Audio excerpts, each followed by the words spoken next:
ఏ నామముతో పిలిచినా పలికే దైవం సర్వాంతర్యామి శ్రీ మహావిష్ణువును స్తుతించి శ్రీ విష్ణు సహస్రనామములకు దివ్యమైన అర్థములు.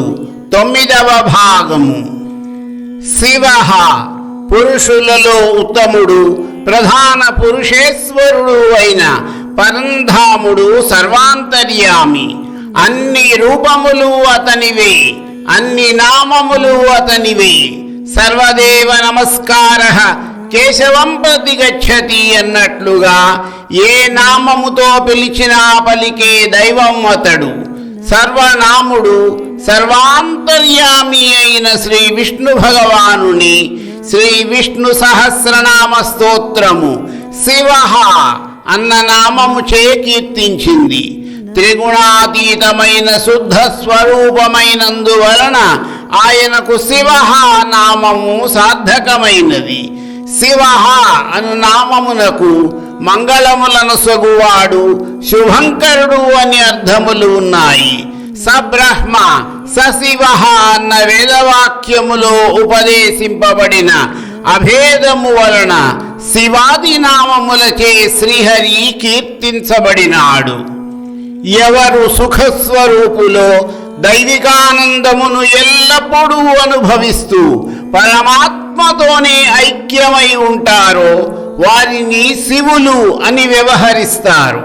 ముక్తులను శివులుగా మార్చగల పరమాత్ముని శ్రీ విష్ణు సహస్రనామము శివః అన్న నామము చే కీర్తించింది. స్థాణుః చంచలము కాక స్థిరమైన వాడు, భక్తుల పట్ల కరుణా కటాక్షములు అనుగ్రహము కలిగి వారి ఇష్టకామ్యములను నిశ్చయముగా సిద్ధింపజేయువాడు, ఎటువంటి వృద్ధి క్షయ గుణములకు లోబడని వాడు అయిన భగవంతుని శ్రీ విష్ణు సహస్రనామ స్తోత్రము స్థాణుః అన్న నామము చే కీర్తించినది. గత నామములో వివరించుకున్నట్లుగా తన భక్తులందరికీ శుభములను చేకూర్చాలనే ఉద్దేశ్యముతో తన జ్ఞానమనే ఐశ్వర్యమును భగవంతుడు ప్రతి ప్రాణికి ప్రసాదిస్తాడు.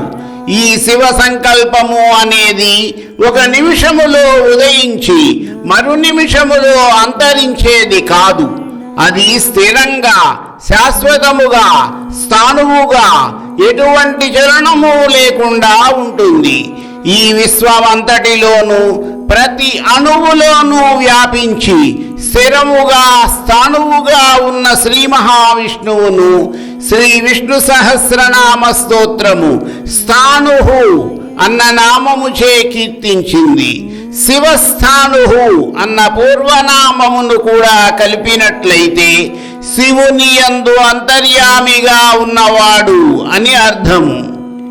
భూతాదిః సకల భూతములకు అనగా సమస్త జీవరాశులకు మూల కారణమైన వాడు, సకల భూతములచే నిరంతరము కోరి ప్రార్థించబడువాడు, జీవులకు ఆధారభూతములైన పృథివ్యాపస్తేజో వాయురాకాశములనే పంచభూతములను సృష్టించిన వాడు అయిన పరంధాముని శ్రీ విష్ణు సహస్రనామము భూతాదిః అన్న నామము చే కీర్తించింది.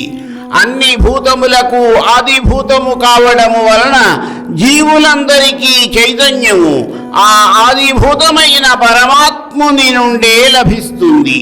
భూతాదిః అన్న నామమునకు సమస్త భూతములను సృష్టించువాడు, పోషించువాడు, ప్రళయకాలమున ఆ జీవులన్నిటినీ తనలో లయించువాడు అన్న అర్థము కూడా ఉన్నది.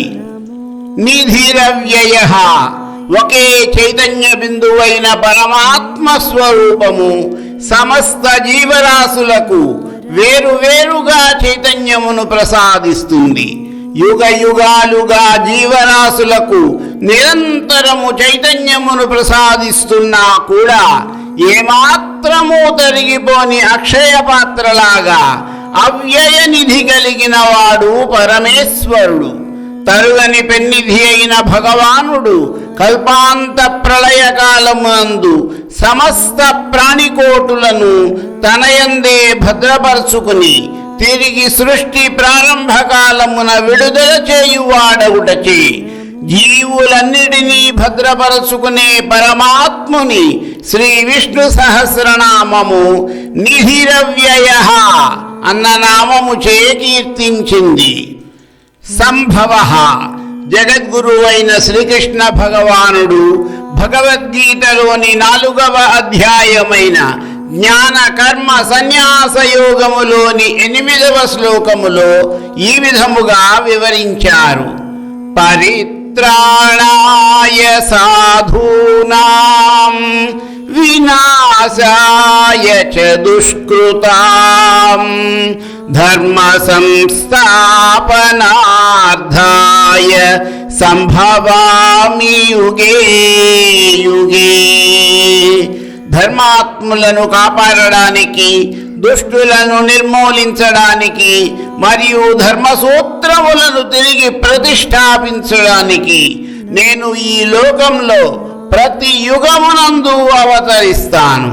ఈ భగవద్వాక్యం వలన జగన్నాథుడైన పరమాత్ముడు తన ఇచ్ఛానుసారముగా గర్భదుఃఖము లేకుండా పుట్టుక గలవాడవుటచే శ్రీ విష్ణు సహస్రనామం ఆయనను సంభవ అన్న నామముతో కీర్తించింది.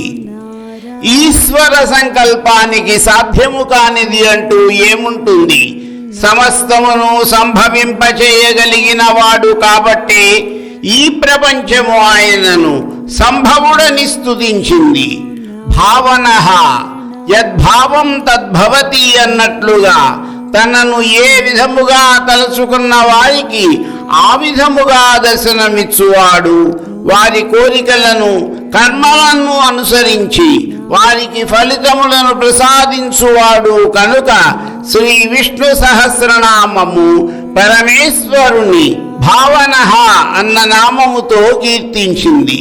కామితార్థములను ప్రసాదించువాడు, మాలిన్యములు తొలగించి వారిని పునరుజ్జీవింపచేయువాడు అయిన పరమాత్ముడు భావనామాత్రుడు. భర్త జగన్నాథుని యొక్క మహాసంకల్పము వలన ప్రభవించిన ఈ సమస్త విశ్వమునకు అతడే భర్త, ప్రభువు, ఈశ్వరుడు. ఆయనే భరించువాడు, భక్తుల యోగక్షేమములను వహించువాడు, సకల లోకములకును పతి గతి పరమార్థము. సర్వ ప్రాణికోటిని భరించునటువంటి పరంధాముని శ్రీ విష్ణు సహస్రనామ స్తోత్రము భర్త అను నామము చే కీర్తించినది. మరికొన్ని నామములకు అర్థములు నా తదుపరి వీడియోలో.